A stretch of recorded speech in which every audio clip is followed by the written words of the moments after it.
तो दोस्तों, आज हम आप सभी के बीच में अपने नए सेशन के साथ उपस्थित हैं। आज के सेशन में हम सामान्य विज्ञान के टॉप 30 प्रश्नों को लेकर के आए हैं जो बार बार परीक्षाओं में पूछे जाते हैं। तो आओ देखते हैं क्या क्या है। तो यहाँ पेंसिल का शीशा नहीं, शीश होगा। पेंसिल का शीश किससे बना होता है? तो पेंसिल का शीश जो बना होता है वो ग्रेफाइट का बना होता है।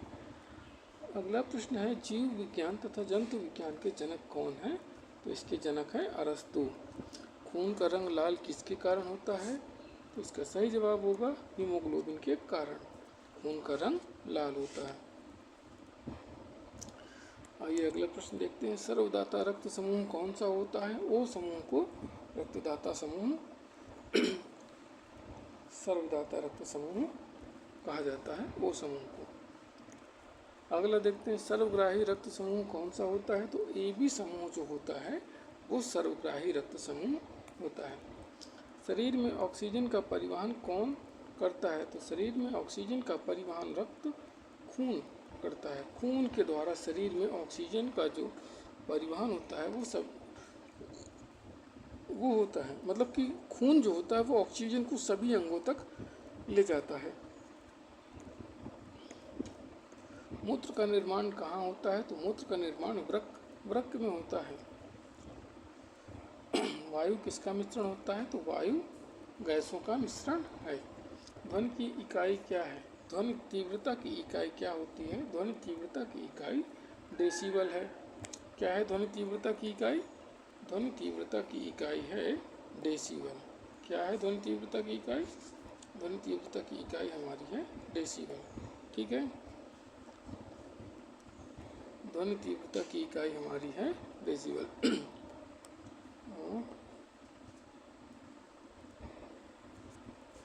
अगला प्रश्न है, हवा का वास्तु घनत्व कितना होता है? 14.14। प्रकाश वर्ष किसका मात्रक है? दूरी का प्रकाश वर्ष किसका मात्रक होता है? तो प्रकाश वर्ष हमारा दूरी का मात्रक है। पिट्यूटरी ग्रंथि कहाँ पाई जाती है? पिट्यूटरी ग्रंथि मस्तिष्क में पाई जाती है। पिट्यूटरी ग्लैंड कहाँ पाई जाती है? मस्तिष्क में पाई जाती है। ठीक है, दूरी मापने की सबसे बड़ी इकाई कौन सी है? दूरी मापने की सबसे बड़ी इकाई है हमारी पारसेक। दूरी मापने की सबसे बड़ी इकाई हमारी है पारसेक।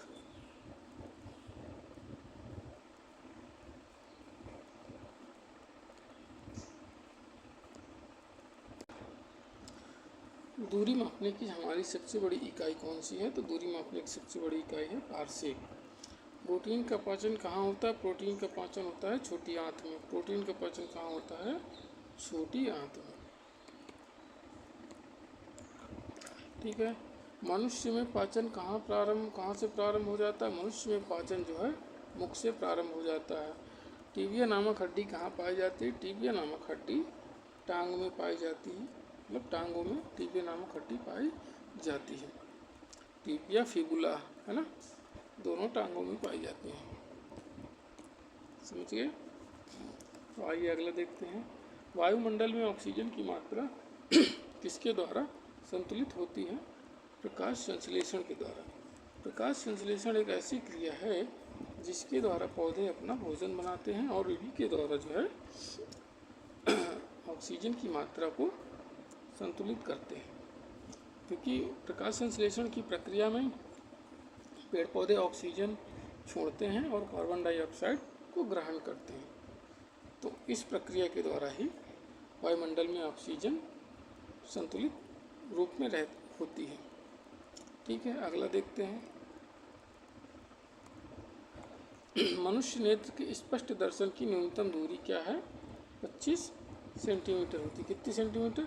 25 सेंटीमीटर। मतलब कि जो स्पष्ट स्पष्ट दृष्टि देखने की जो दृष्टि होती है वो मनुष्य की कितनी होती है? 25 सेंटीमीटर होती है। ठीक है, अब अगला देखते हैं,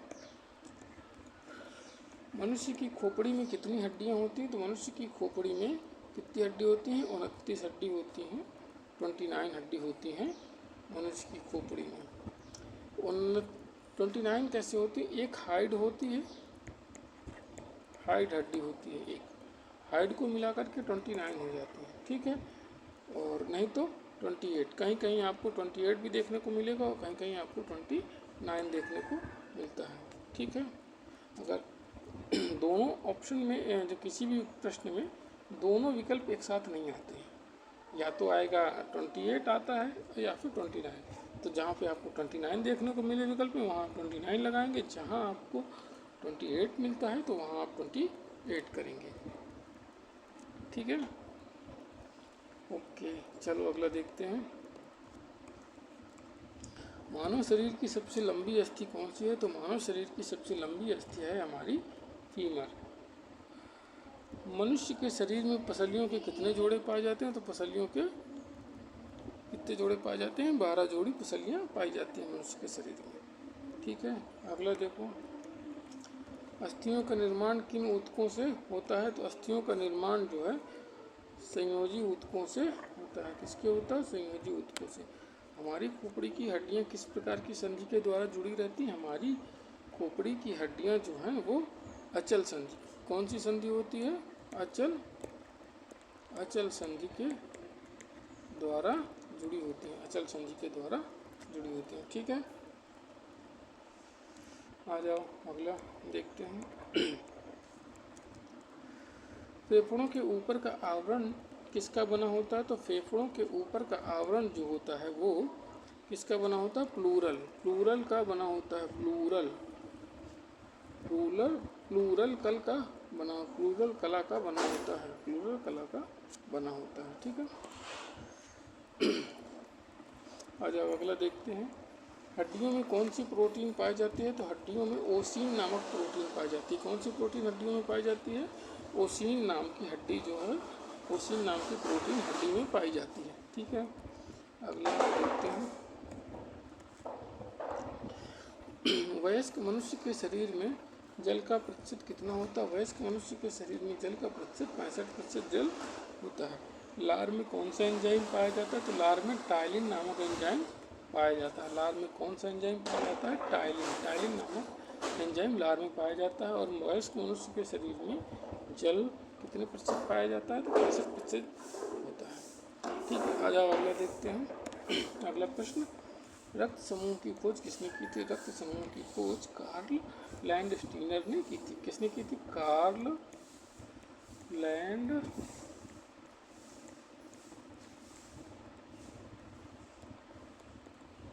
स्टीनर, कार्ल लैंड स्टीनर ने की थी। ठीक है, कार्ल लैंड स्टीनर ने की थी। लाल रक्त कणिकाएं आरबीसी मुख्यतः कहाँ पाई जाती हैं? तो लाल रक्त कणिकाएं आरबीसी मुख्यतः कहाँ बनती हैं? तो अस्थि मज्जा में बनती है। कहाँ बनती है लाल रक्त कणिकाएं? अस्थि मज्जा में बनती हैं। ठीक है, अगला नेक्स्ट प्रश्न है,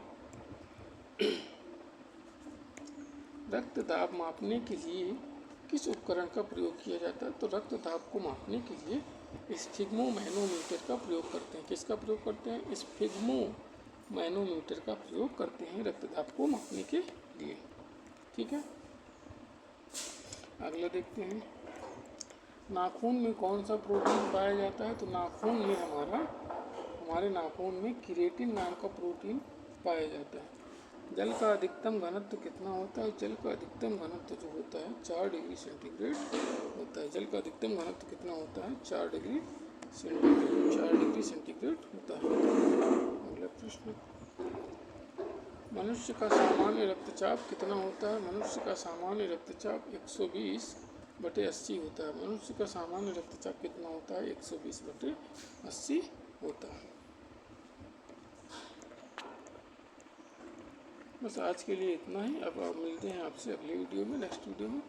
आपको क्लास पसंद आई हो वीडियो को तो क्लास को लाइक करना, वीडियो को लाइक करो, चैनल को सब्सक्राइब करो और शेयर करो अपने दोस्तों के साथ। धन्यवाद, थैंक यू। चैनल का नाम हमारे है, यहाँ पे हम लिख दे रहे हैं,